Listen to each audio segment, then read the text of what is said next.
So I'm not going to waste your time, all right? The first thing that makes a bad world is actually this particular thing I've noticed in a lot of American authors. Technically speaking, what a lot of American authors do is that the world building, the different tribes, the different countries, the different kingdoms, the different continents, technically speaking, everything sort of in a fuzzy way behaves the same. Okay, all the different tribes, all the different people, everyone technically behaves very suspiciously similar, right? And I think I've noticed this among Americans. If you have two different tribes that are, in two different continents, you should understand, for instance, take America and then my home country, Somalia. Technically speaking, if you compare both of us, you will understand that Americans are individualists, we are collectivists, right?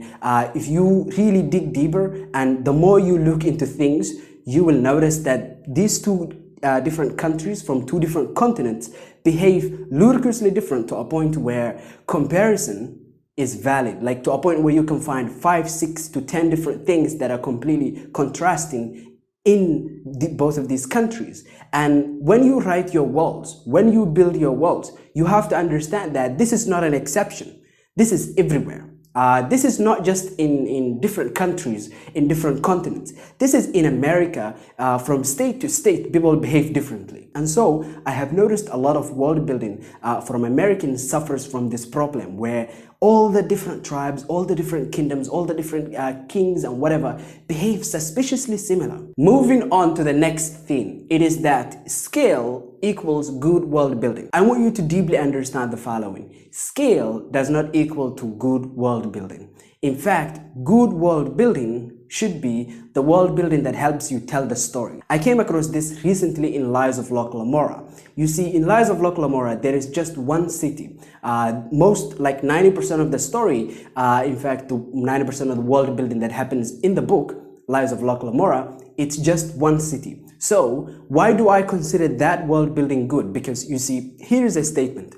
I consider that world building better than 90% of world building out there. Why? You should really ask the question, why do I consider that the case? And the reason why I consider that to be the case, and in fact, the reason why I'm very confident in that judgment, is because this world building, it helps to tell the story. It heightens the stakes.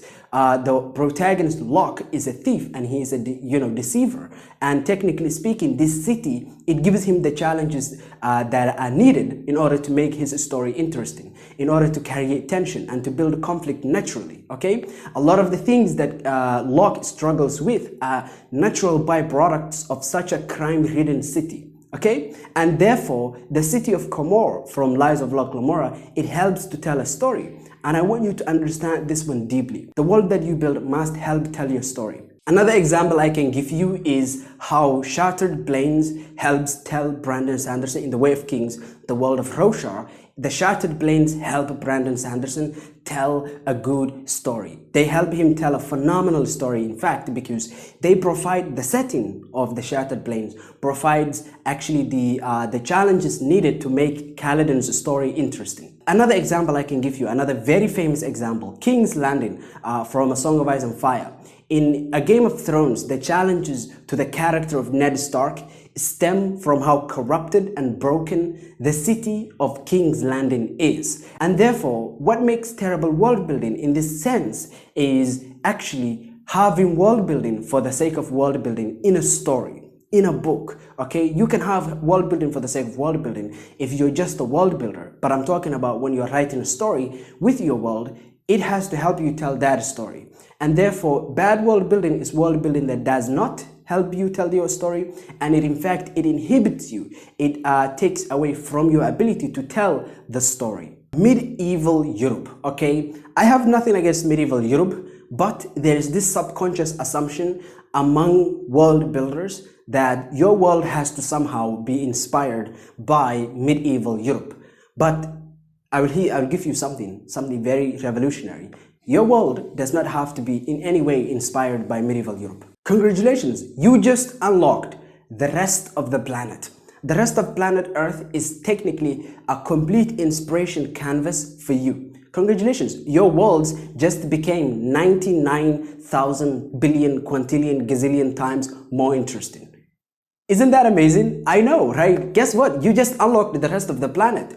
You unlocked the rest of the planet and the rest of human history. There are so many locations out there that are ludicrously interesting, and so many people sleep on those locations. And so this is not technically, don't take inspiration from medieval Europe, but it is to have a lot of different inspirations from a lot of different places. And heck, you might even go as far as to have different time periods mashed together. And you can do a lot of research, and you can be a creative, an artist who respects their craft and actually put in the effort in order to make it work out, okay? Two different time periods coming together to create some sort of a weird mesh, okay? And technically speaking, that would make your world way more interesting. But spinning from there, what makes terrible world building is actually cliches and tropes. Taking from a lot of cliches and tropes is not interesting. Not because there is something wrong with the cliche or the trope itself, but because it has been done a lot of times. Therefore, I am familiar with that, and there is no novelty to it. If you are clever, what you can do is you can actually take a cliche or a trope and you can add something novel to it. George R. R. Martin in A Game of Thrones, he takes the concept of seasons and he makes them 10 years. Like winter is 10, 11, 15 years, and that is crazy, right? And the story is winter is coming. It's gonna be 15 years of terrible existence, but you get the point, right? There's a lot of interesting things that you can do. Even with weather in the world of Rorschach, what Brandon Sanderson does is he has these insane high storms, and what ends up happening is because how devastating these high storms are governs the life in the planet. The grass that goes back in comes back out, the trees fall into themselves, sort of making like a shell. You see, that is really way more interesting than, okay, so you know, we have really big storms, okay? I hope that you can see where I'm going with this. You don't need tropes, you don't have to have cliches, and if you do, add a spin, add something clever to it. And then let's talk about high concepts like magic that have minimal impact in how the world works. A lot of terrible worlds out there have this at their heart. Basically, there is magic that exists, and that magic does not have any impact on the world. Think about the internet. The internet came into this world. Now we have what? So many concepts that that revolve around the internet. You are watching this through the internet.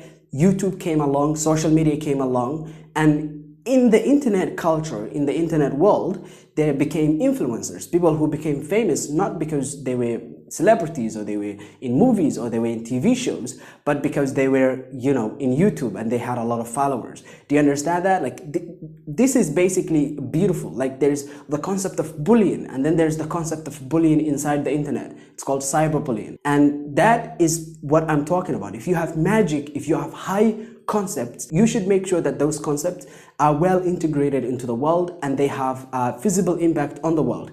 If we just live in medieval Europe with no change, that's technically boring. But what if we live in a version of somewhere, like it could be anywhere on the planet? Remember, like, you don't necessarily have to have medieval, but technically speaking, if you have like medieval Europe, but it is heavily impacted by magic and everyday life looks different, that would be amazing. That would be really, really interesting, okay? And so those are the things that I think make terrible world building. I would actually love to hear what you think makes terrible world building.